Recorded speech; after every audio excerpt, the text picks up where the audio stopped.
ماشي يا شباب؟ هدرس النهارده درس، أول درس عندي في الجبر اسمه مقدمة على الأعداد المركبة. هنتعلم النهارده رقم واحد، هنتعلم حاجة اسمها العدد التخيلي، وهنتعلم حاجة تبسيط العدد التخيلي، ازاي ابسطه، وهعرف يعني ايه الأعداد أو العدد المركب، وهندرس شوية داخل الأعداد المركبة.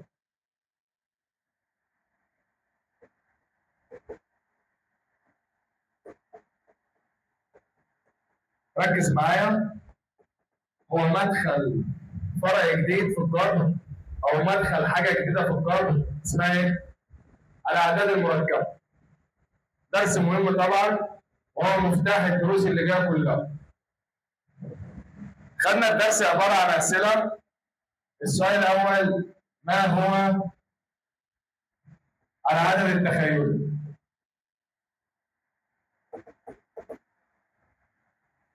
واحنا في اولى اعدادي وفي ثانيه اعدادي وفي ثالثه اعدادي كنا بنقول مجموعه حل المعادله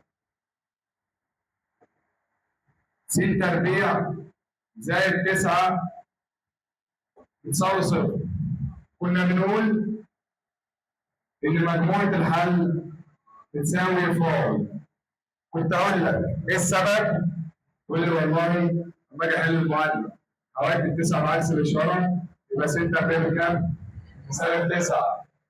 ولما اجي اخد الجذر يبقى س بتساوي جذر السالب 9 ولا يوجد جذر تربيعي لعدد ثابت.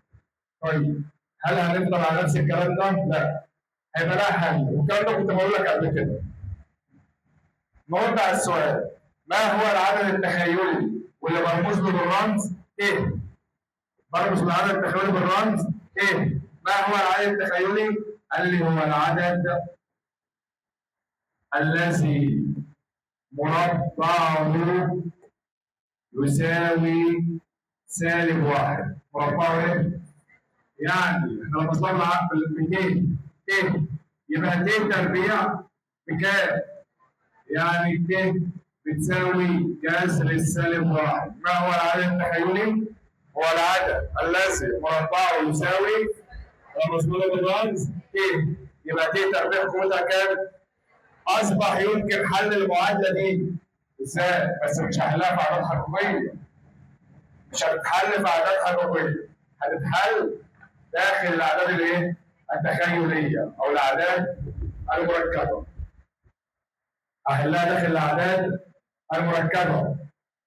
طب احل المعادله دي ازاي؟ مش احنا قلنا س تربيع بكام؟ بسالب 9. هشيل السالب 1 واحط مكانه ت تربيع، يعني الس تربيع بتساوي 9 ت تربيع.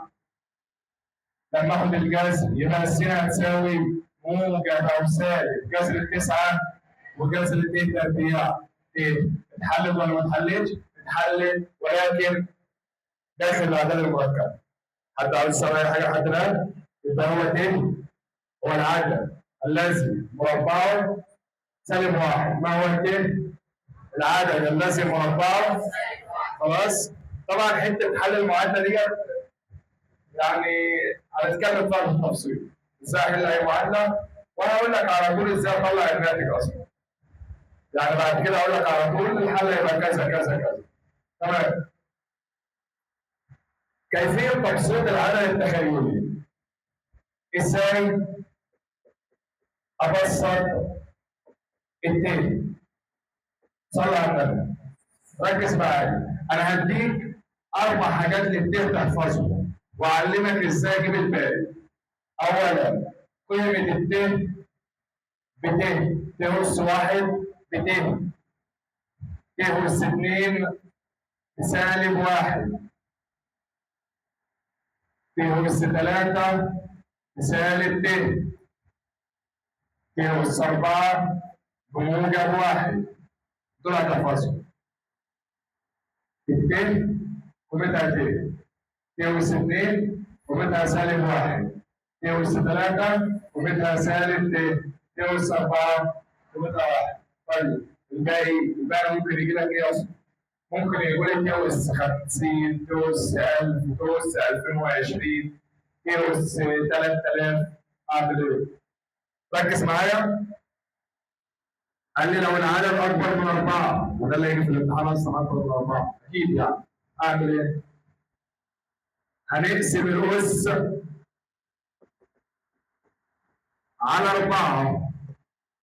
اخد الأس اقسمه على 4 وبعدين لو قبل القسمة، لو قبل القسمة على 4، لو قبل القسمة يبقى الحل 1 على طول.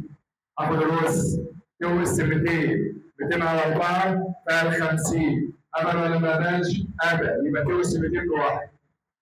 طيب ما قبلش القسمة، ولو ما قبلش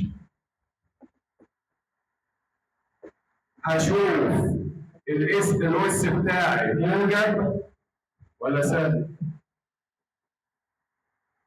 هشوف الأس بتاعي موجب ولا سالب. طيب لو موجب، هفضل انقص لحد ما اوصل لعدد يكبر القسمة على 4.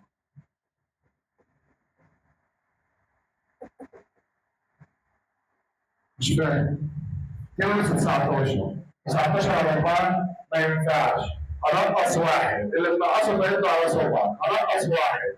18 على 4 ما ينفعش. هنقص 1. 17 على 4 ما ينفعش. هنقص 1. 16 على 4 ينفع. ما علينا بقى كام ينفع. عديت على ايدك كام؟ ده الأس الجديد بتاع ت. يبقى بدل توس 19 اخليها توس 3 اللي هي قيمتها بس. ت أس 22. 22 على 4 ما ينفعش. اشيل 1. 21 على 4 ما ينفعش. اشيل 1. 20 على 4 ينفع. طلع عليه كام؟ ده أس ت الجديد. يبقى بسطت التوس 22 لتوس كام؟ اللي هي قيمتها سالب 1 بس. ده تبسيط الت. طب لو سالب، لو العدد سالب هزود بس. هنقدر ازود. ناخد شويه امثله.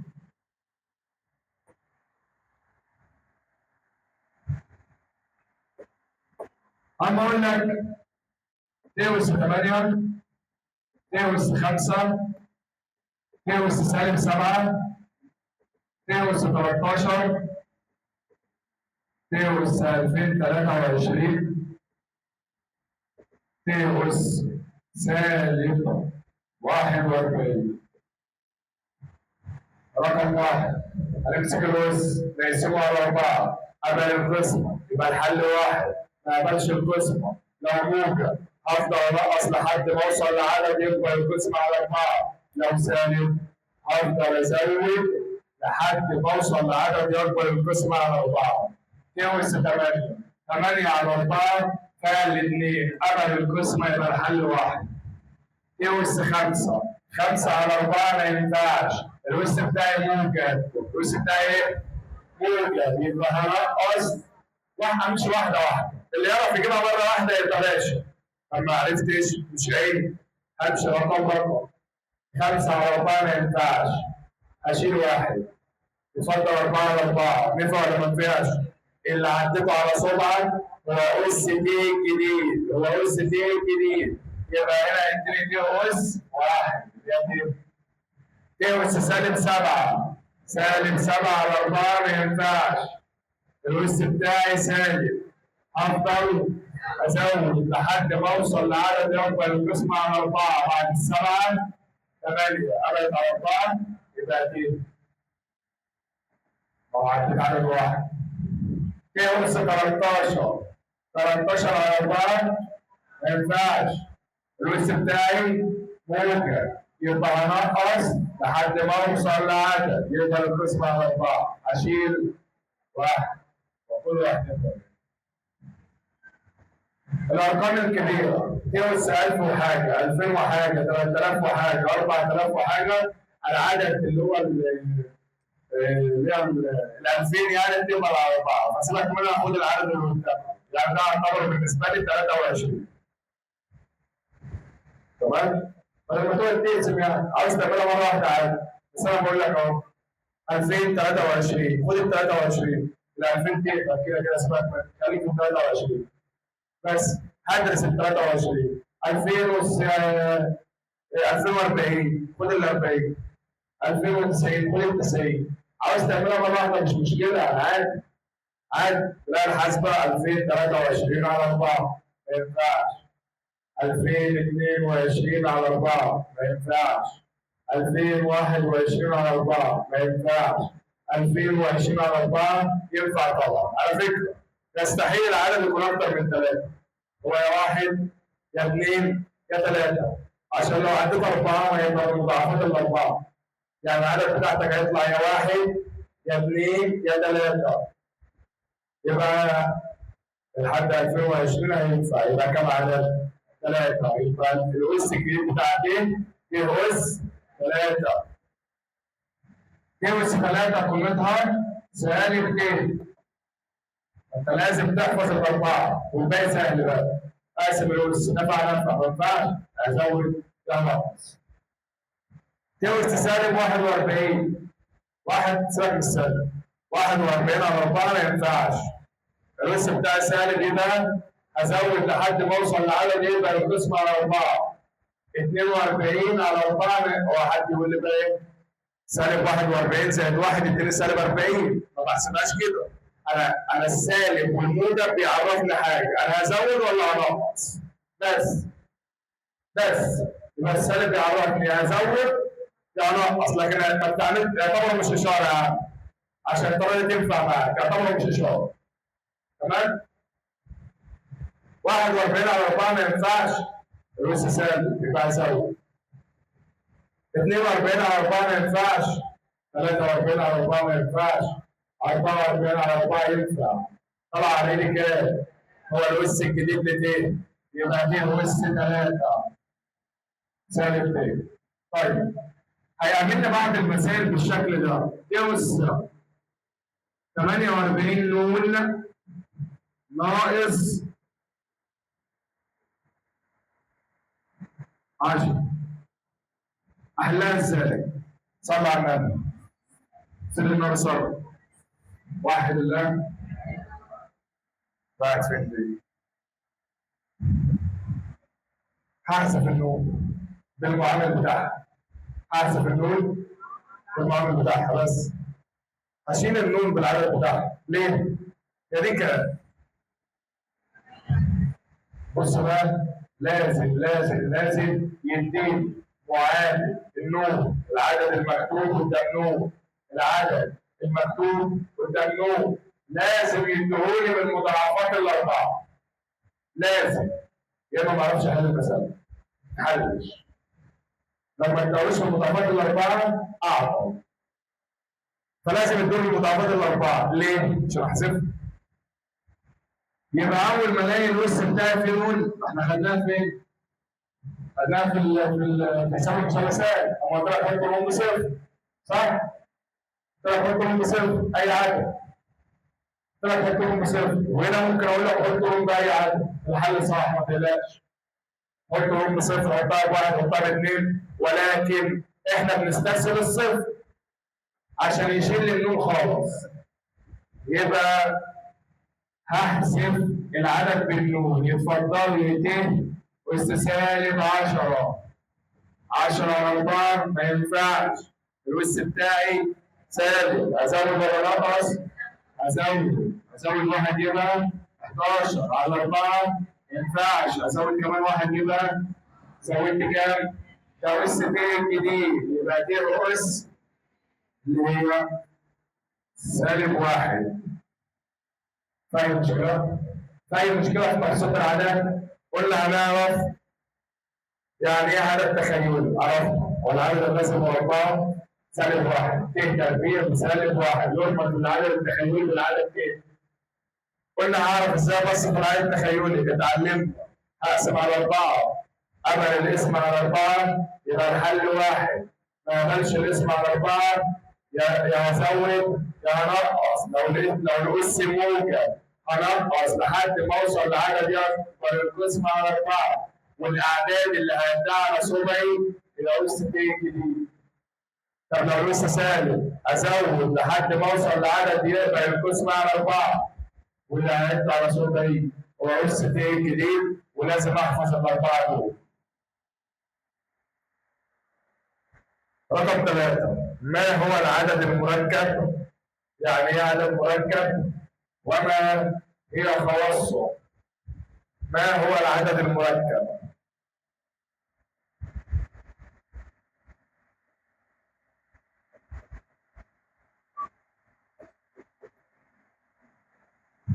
من شويه اديتك المعادله دي، واللي قلنا لو قال لي مجموعه حل المعادله في حل في الاعداد الحقيقيه اقول له فاضي، لكن لو قال لي مجموعه حل المعادله في الاعداد المركبه اقول له موجب سالب 3 تاني. يعني هو ملوش، يعني الناتج ده مش ايه؟ مش حقيقي، ده عدد ايه؟ تخيلي. عدد ايه؟ تخيلي، سماها عدد تخيلي. حل المسائل، مساعد في حل المسائل، ليس عدد حقيقي، عدد تخيلي. انتهت عدد تخيلي. طيب ما هو العدد المركب؟ قال لي هو العدد الذي يكتب على صورة، هو العدد الذي يكتب على صورة ألف زائد ب ت، يعني حيث ألف يسمى الجزء الحقيقي وب ت يسمى الجزء التخيلي. أي حاجة مضروبة في ت تخيلي، أي حاجة مضروبة في ت تخيلي. ما أنا بقول لك عدد مركب، احنا عندنا في الكيمياء امتى اقول على حاجه ده مركب؟ اما يكون ناتج جمع حاجتين اقول عليه مركب. لما بقول لك ده عدد مركب يبقى متركب من حاجتين، تمام؟ متركب من ايه؟ من حاجتين، من جزئين. جزء بسميه جزء حقيقي لا يحتوي على ت، والجزء الاخر يسمى جزء تخيلي يحتوي على ت، مثل أما أقول لك 3 زائد 4 ت، من الحقيقي 3، من التخيلي 4 ت، كله على بعض اسمه إيه؟ عدد مركب. طيب أما أقول لك 5 ت، ده مركب ولا مش مركب؟ مركب. مركب. من الحقيقي؟ من الحقيقي مفيش، صفر. صفر. صفر زائد 5 ت. من الحقيقي؟ صفر. من التخيلي؟ 5 ت. ده الجزء التخيلي. فاهم المشكلة لحد الآن؟ ما هو العدد المركب؟ قائم من جزئين، جزء حقيقي وجزء تخيلي، تمام؟ خواص العدد المركب. تعالى خلينا ندرس شوية حاجات داخل العدد المركب. رقم 1 هندرس بقى ايه؟ هقول لك حاجة، واحنا في سنة ابتدائي خدنا مجموعة الأعداد، صباح الفل. واحنا في سته ابتدائي خدنا مجموعه الاعداد الصحيحه، صح؟ صاد موجب وصاد سالب والصفر، وبقينا نمثلها على خط الاعداد، وبعدها درسنا ايه؟ مجموعهم وطرحهم، ازاي اجمع عدد موجب مع عدد سالب وكلام من ده. ولما دخلنا اولى اعدادي درسنا الاعداد النسبيه، القصور، العدد الذي يوضع على صوره بسط المقام، وخدنا جمعهم وطرحهم وضربهم وقسمته. وانا في ثالثه اعدادي درست الكسور الجبريه وخدت جمعها وطرحها وضربها وقسمتها. وانا في ثانيه اعدادي درسنا مجموعه الاعداد الحقيقيه. الاعداد الايه؟ الحقيقيه اللي هي الكسور. خدنا اعداد نسبيه واعداد غير نسبيه.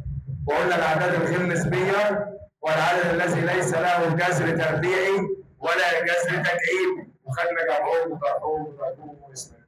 عاوز تقول ايه؟ عاوز اقول لك انا بدرس السنه دي مجموعه جديده خالص اسمها مجموعه الاعداد المركبه، وهي اكبر مجموعه ممكن تدرسها. احنا كنا قايلين لك الحاء اكبر مجموعه، لا الكاف اكبر منها. الحاء تقع داخل الكاف. مجموعه الاعداد المركبه ده ليه بقى؟ لو عدد تخيلي اقدر اقول عليه مركب، ولو عدد حقيقي اقدر اقول عليه مركب. ازاي؟ يعني الخمسه ده عدد مركب؟ التكوين الجزئيه جزء حقيقي وجزء تخيلي. ايوه. ما هو الجزء الحقيقي؟ الخمسه حقيقي. طب التخيلي صفر. صفر تاني.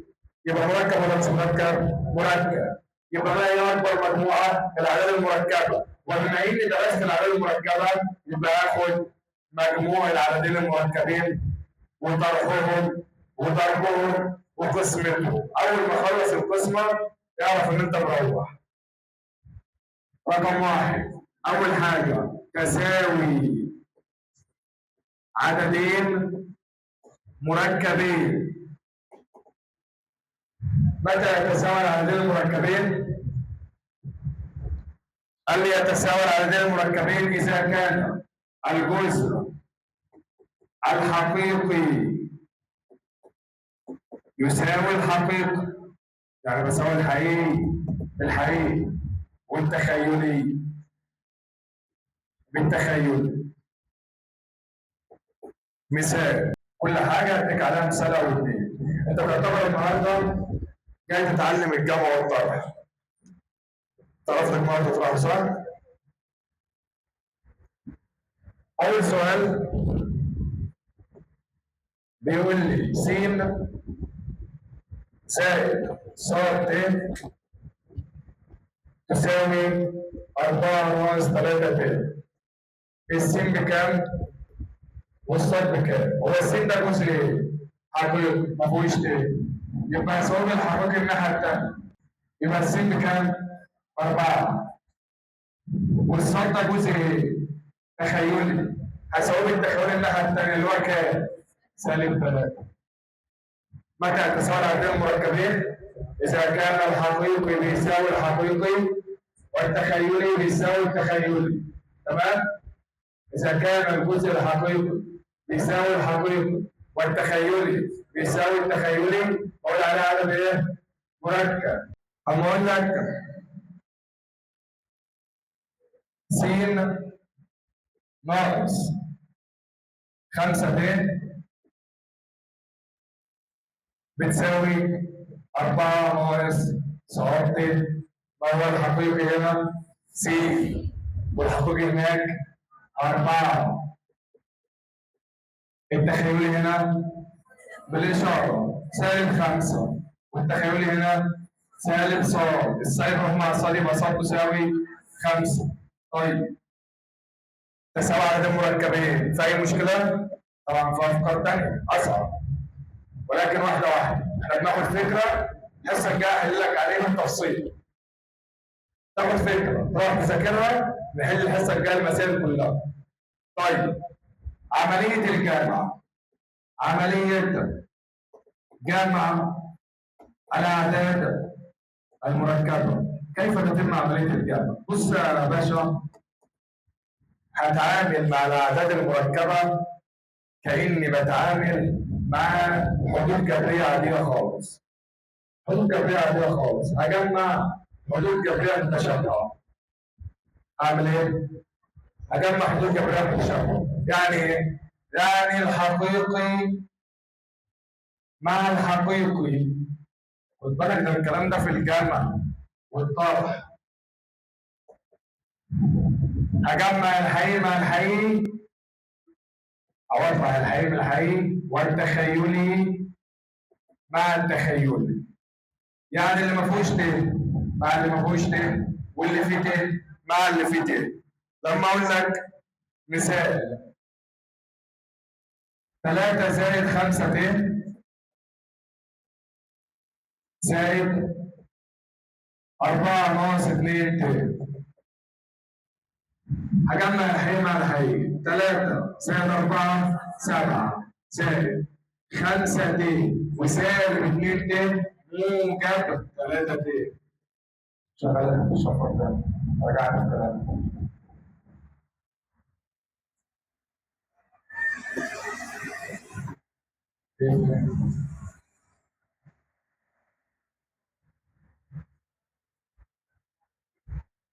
اتنين ناقص ت،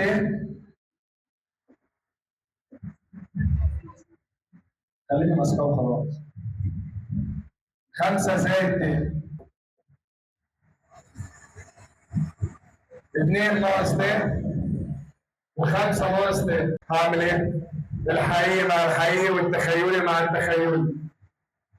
في حاجه ممكن اعملها. ممكن ادخل السالب على القوس واحولها لعمليه جمع. ممكن اطرحها مره واحده. يعني ممكن اثبت الاولاني ده زي ما هو واجي رايح مخلي السالب ده زائد ومدخل السالب على القوس كله، يبقى سالب 5 سالب ت. اصبحت عمليه جمع. 2 زائد سالب 5 اطرح بالشرط الكبير يبقى سالب 3 سالب ت سالب ت سالب 2 ت. تمام؟ طيب مش كده؟ طيب عملية الضرب، والله عملية الضرب زيها زي فك الأقواس. فاكر لما كنت بقول لك فك لي القوس س ناقص 3 في س زائد 5، كنا بنعمل إيه؟ باخد العدد الأول أضربه في القوس كله، وآخد العدد الثاني أضربه في القوس كله. كنت أول س في س س تربيع، س في 5 موجب 5 س سالب 3 في س سالب 3 س سالب 3 في 5 سالب 15، وارجع اجمع حدود جبريه متشابهه يبقى س تربيع زائد 5 س ناقص 3 س يديني موجب 2 س ناقص 15. يعني الاعداد المركبه نفس الفك بالظبط. لما اقول لك مثلا مثال 4 زائد 2 ت في 3 ناقص 5 ت، فك لي الاقواس ده سهله ولا اي حاجه. هاخد العدد الاول اضربه في القوس كله. 4 في 3 12، 4 في سالب 5 سالب 20 ت، 2 ت في 3 6 ت. تعالى للاخير واحده واحده. موجب في سالب في سالب 2 في 5 ت في ت. يلا نجمع. ادي 12 سالب 20 ت موجب الحدود الجبريه المتشابهه سالب 20 ت موجب 6 ت يديني سالب 14 ت. طيب ركز هنا. عارف دي مين؟ دي مين دي؟ ت تربيع التي قيمتها سالب 1. اشيلها واحط مكانها سالب 1. اشيلها واحط مكانها الناس اللي ورا تصحى سالب 1 وفي سالب يبقى موجب 10. 12 زائد 10 22 ناقص 14 ت. من الحقيقي 22، التخيلي سالب 14 ت.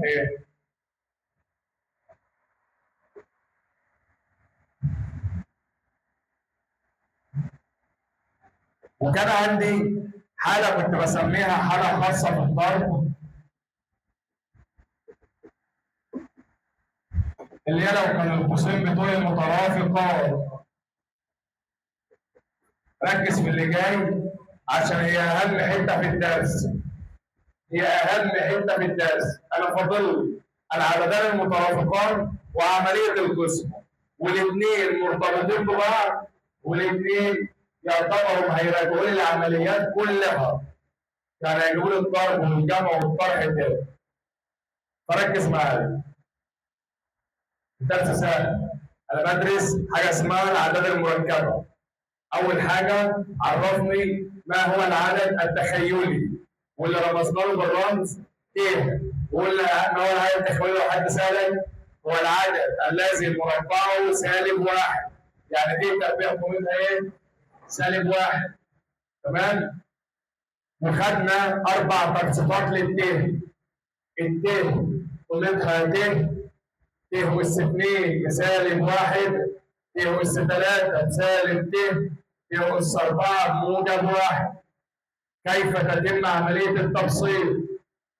بقسم الأس على 4. لو قبل القسمة يبقى الحل واحد، ما قبلش القسمة هشوفه موجب ولا سالب. لو موجب هنقص لحد ما اوصل لعدد يقبل القسمة على 4، والأعداد اللي هنقصها اللي هي هتبقى واحد يا 2 يا 3 بس. هو أس ت الجديد، وإذا كان الأس سالب هزود لحد ما أوصل لعدد يقبل القسمة على 4. وخدنا شوية حاجات كده، دخلنا ندرس في الأعداد المركبة. خدنا تساوي عددين مركبين، كيف تتم عملية التساوي إذا كان الجزء الحقيقي يساوي الجزء الحقيقي والتخيلي يساوي التخيلي. كيف تتم عملية الجمع والطرح؟ نجمع الحقيقي مع الحقيقي والتخيلي مع التخيلي، أو نطرح الحقيقي من الحقيقي والتخيلي من التخيلي. كيف تتم عملية الضرب؟ كأني بفك أقواس عادي خالص. باخد العدد الأول أضربه في القوس كله، وآخد العدد الثاني أضربه في القوس كله. فأي مشكلة؟ تمام. كان عندي حالة خاصة اللي هي كنت بسميها عندي في الرياضة العددان المترافقان. كنت بسميها عندي إيه؟ العددان المترافقان. طيب كنت بعملها إزاي؟ أو القانون بتاعها كان بيديني إيه؟ مربع الأول ناقص مربع الثاني على طول. ما كنتش بفكها واحدة واحدة. أنا كنت بضرب الأول في الأول والثاني في الثاني وخلاص، أو أربع الأول وأربع الثاني وخلاص. يبقى س في س بس أس 2 ناقص ص أس 2. طب عندي بقى قوانين، وركز قوي، قوانين العددان المترافقان.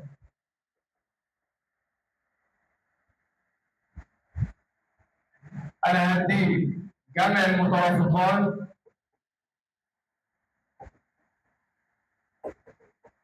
وضرب المترافقان.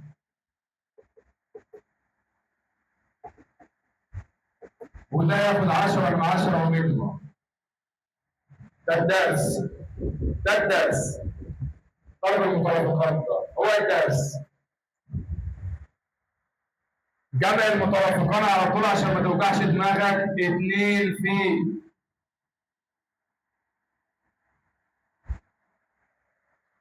في الجزء الحقيقي. المفروض كنت كلمتك على العددين المترافقان الاول، هكتبها تحت هنا. العددان المترافقان عشان تبقى فاهم يعني ايه، او ممكن انت فاهمهم من هنا ان واحد موجب واحد سالب. بس في حاجه، لما كنت باجي اجيب العددين المترافقان وانا في الاعدادي كنت بغير اشاره تغيير اشاره العدد المرافق. يعني كان بيجي لي كده 2 زائد جذر 3، كان يقول لي المرافق بتاعه كام؟ كنت اقول له 2 ناقص جذر 3. نفس العدد بالظبط بس الاشارات ايه؟ متغيره، دي موجب ده سالب. طيب هنا ايه النظام؟ نفس الكلام بالظبط. ولكن العددان المترافقان ازاي اجيب مرافق العدد؟ قال لي مرافق العدد هو تغيير إشارة تغيير مين؟ العدد 3 زائد 2 ت مرافقه هو العدد ت ناقص واحد مرافقه هو العدد 5 مرافقه هو العدد 3 زائد 2 ت المرافق هو تغيير إشارة الت يبقى 3 ناقص 2 ت. في ناس متعودة اللي بيغير الإشارة اللي في النص، طبعا ده خطأ، ده غلط. المرافق هو تغيير إشارة مين؟ ت. المرافق هو تغيير إشارة ت. العدد ت ناقص واحد أغير إشارة ت يبقى سالب ت ناقص واحد. العدد 5 مرافقه هو 5 ولا غير مين؟ يبقى ت يبقى 5. فاهم مشكلة؟ عرفنا عن ايه المرافق وتغيير إشارة ايه؟ ت. طيب جمعهم بيديني ايه؟ وضربهم اللي انت وجعت دماغي بيه. جمعهم مش مهم كقانون اصلا. مش مهم ومش هيسهل عليا كتير. عشان انا لو جيت اجمع دول فهقول له الموجب 2 ت هتضيع مع سالب 2 ت يديني 3 زائد 3 6. طيب لو جيت اجمع دول الموجب ت هيطير مع السالب ت يديني سالب 1 وسالب 1 سالب 2. واللي تحت لو جيت اجمعهم هيديني 5 زائد 5 10. يبقى ما هو قانون مجموع العددين المترافقان 2 في الجزء الحقيقي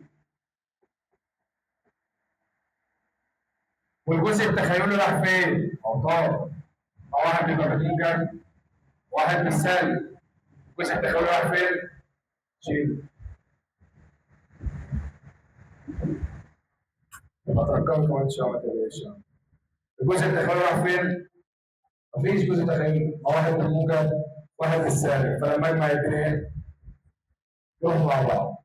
يبقى ما هو قانون جمع المترافقان؟ 2 في الجزء الحقيقي. ركز بقى في ضرب المترافقان واحفظه زي ما تقول. مالكش دعوه بالمذكرات. تمام؟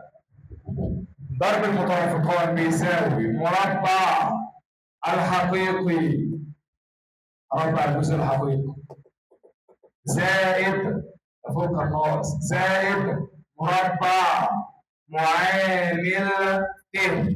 ما قلتش مربع ايه؟ التخيلي. ركز معايا عشان في المذكره هتلاقي القانون مربع الحقيقي ناقص مربع التخيلي. قلت لك انا القانون ايه؟ مربع الحقيقي زائد مربع معامل ت. ايه الفرق؟ اما اقول لك 3 زائد 2 ت في 3 ناقص 2 ت. انا قلت مربع الحقيقي زائد مربع معامل ت. والكتب قالت مربع الحقيقي ناقص مربع التخيلي. من صح؟ الاثنين. من اسهل؟ القانون الاول اللي انا مديهولك يوفر عليها خطوه. تعالى اقول لك الاثنين صح. ده اللي مربع الحقيقي يبقى مربع الثلاثه اديني 9 زائد مربع المعامل بس مربع المعامل 2 ادينا 4 9 4 13. الكتب قالت مربع الحقيقي يبقى 9 ناقص مربع التخيلي كله هيتربع يبقى 2 تربيع ب4 والتين لما تتربع تديني 2 تربيع. ارجع اقول له بما ان 2 تربيع بكام؟ -1 يبقى خلي الاشاره دي ايه؟ 9 و4 13. انا وفرت عليك حته تغيير الاشاره وقلت لك ايه؟ مربع الحقيقي زائد مربع المعامل. ما هو قانون ضرب المترافقان؟ زائد مربع المعامل. هتيجي بعض الشباب وهي بتحل يسأل الله مقدار زي ده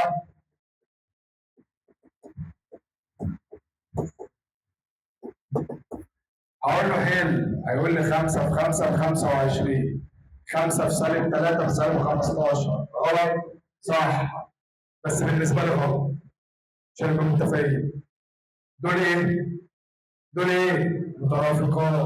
هو عاوز ايه؟ ضربهم. القانون مربع الحقيقي زائد مربع معامل ت 25 و9 يديني 34.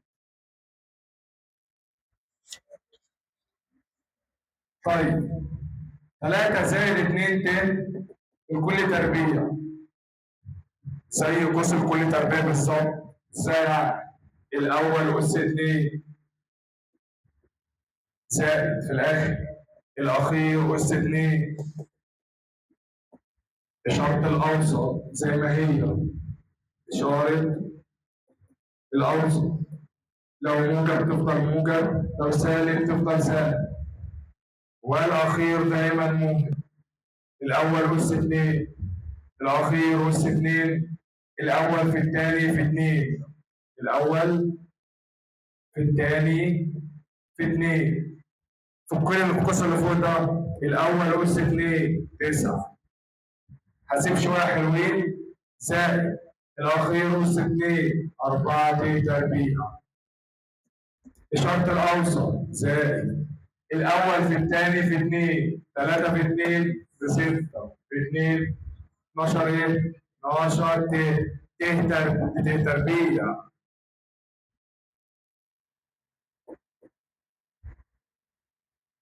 ت تربيع بكام؟ سالب 1 تخليه الأربعة كام؟ سالب 4. 9 ناقص 4 5، يبقى اديني 5 زائد 12 ت. ما هو الحقيقي؟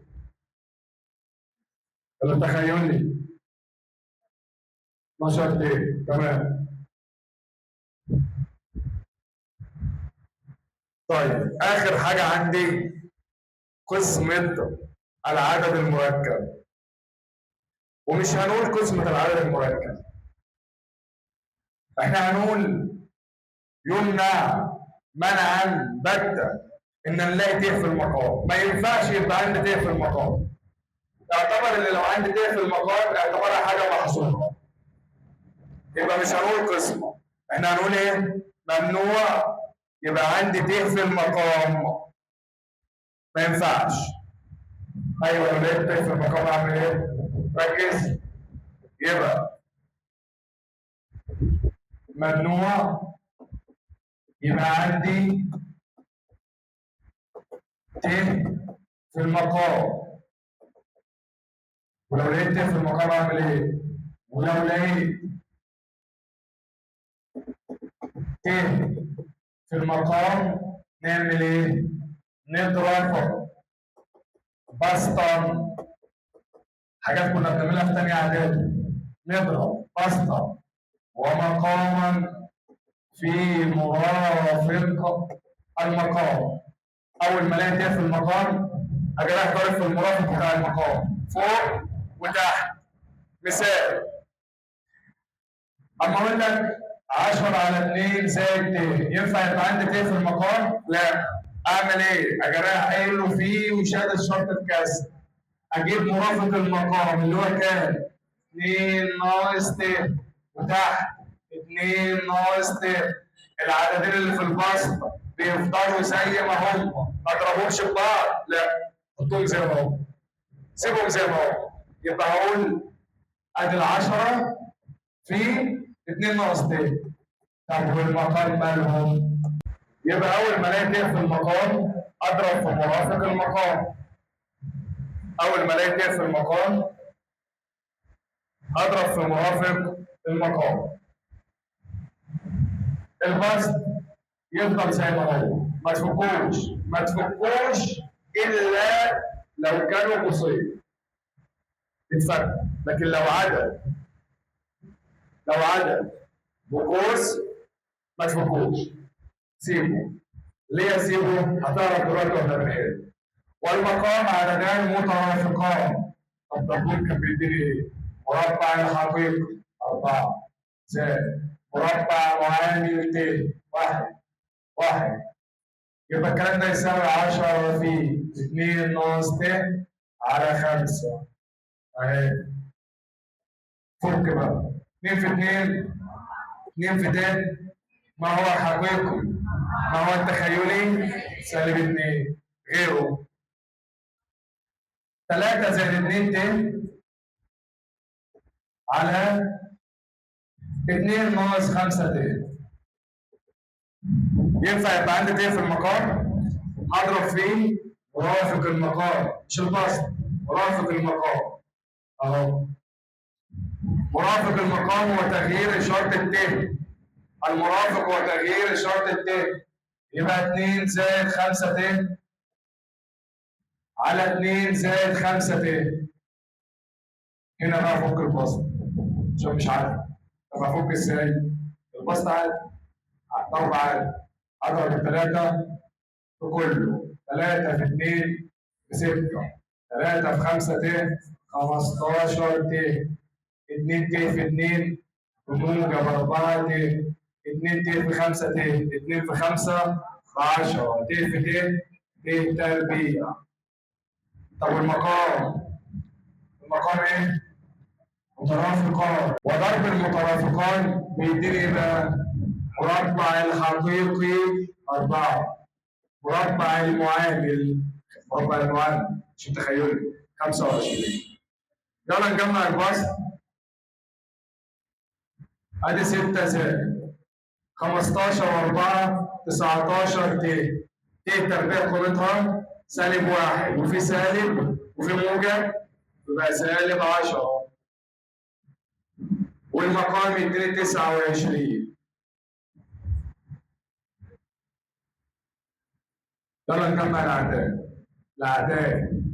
6 ناقص 10 -4 زائد 19 ت على، لما الشكل يطلع معايا كده أوزع البسط على المقام، أوزع البسط على المقام يبقى يديني إيه؟ -4 على 29 زائد 19 على 29 ت. يبقى الحقيقي -4 على 29 والتخيلي 19 على، خد بالك البسط هو اللي بيوزع المقام. كانت قاعده عندي اما اقول لك الف زائد ب على ج تديني الف على ج زائد ب على ج. طب يمكن العكس؟ لا طبعا. يعني هل ج على الف زائد ب بتديني ج على الف زائد ج على ب؟ خطأ، غلط، ما ينفعش. حد عنده مشكلة؟ ركز في السؤال اللي جاي، بيجي كسؤال مقالي كتير قوي. لما اقول لك اذا كان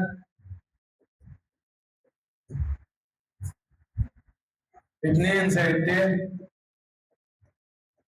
في 2 ناقص ت على 3 زائد 4 ت بيساوي س زائد ت ص، او كده س وص. السؤال ده يعتبر لميم للدرس كله، جايب العمليات كلها في السؤال، كل العمليات موجوده في السؤال ده. هستخدم كل اللي انا درسته.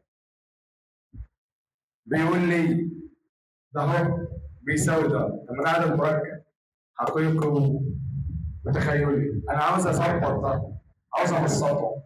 مبدئيا البسط ايه؟ بص للبسط كده، البسط ده ايه؟ مترافقان. تعالوا نضربه. ضرب المترافقان انا عاوز احط ده على صوره عدد حقيقي يبقى هو السي، وعدد تخيلي يبقى هو الصاد. ده المطلوب مني.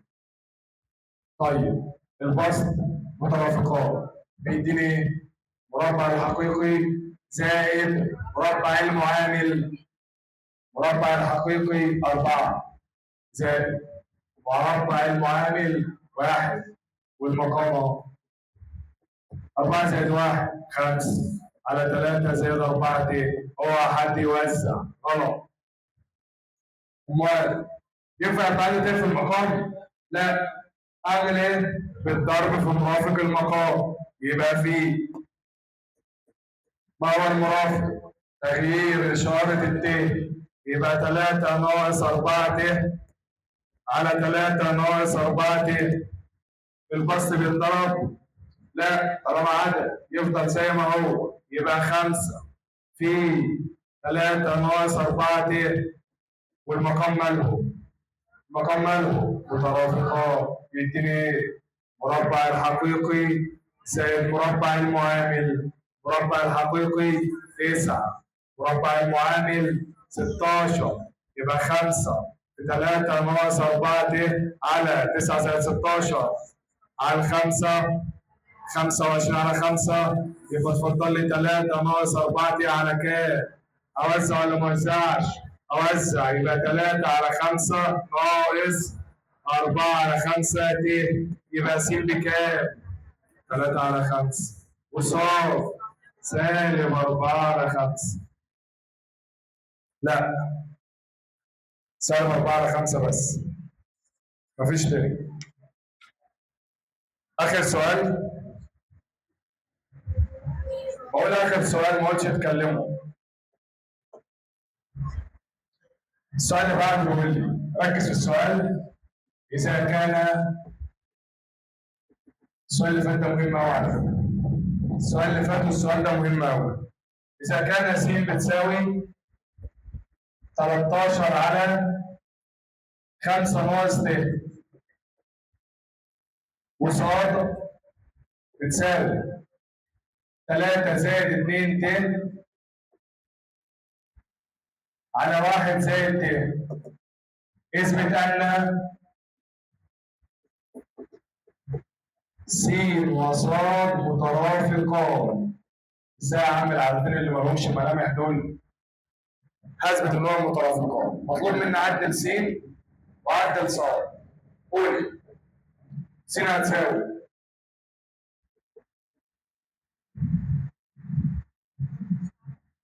13 على 5 ناقص ت. ينفع يبقى عندي ت في المقام؟ هضرب فيه زائد، اضرب في 5 زائد ت وتحت 5 زائد ت هتساوي البسط اسيبه زي اهو 13 افتح قوس 5 زائد ت والمقام دول ايه؟ مترافقان. ده المترافقان بيديني 25 زائد مربع معامل تاني يبقى هتساوي 13 في 5 زائد ت على 26 على 13 في الواحد 26 على 13 بقى الاثنين. اوزع ولا ما اوزعش؟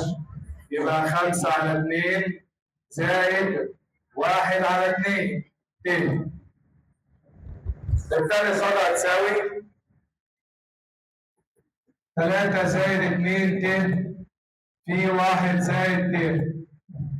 ينفع يبقى عندي ت في المقام؟ اضرب في كام؟ اضرب في 1 ناقص ت مرافق المقام على 1 ناقص ت. يلا يا حبيبي البسط هيتفك عادي.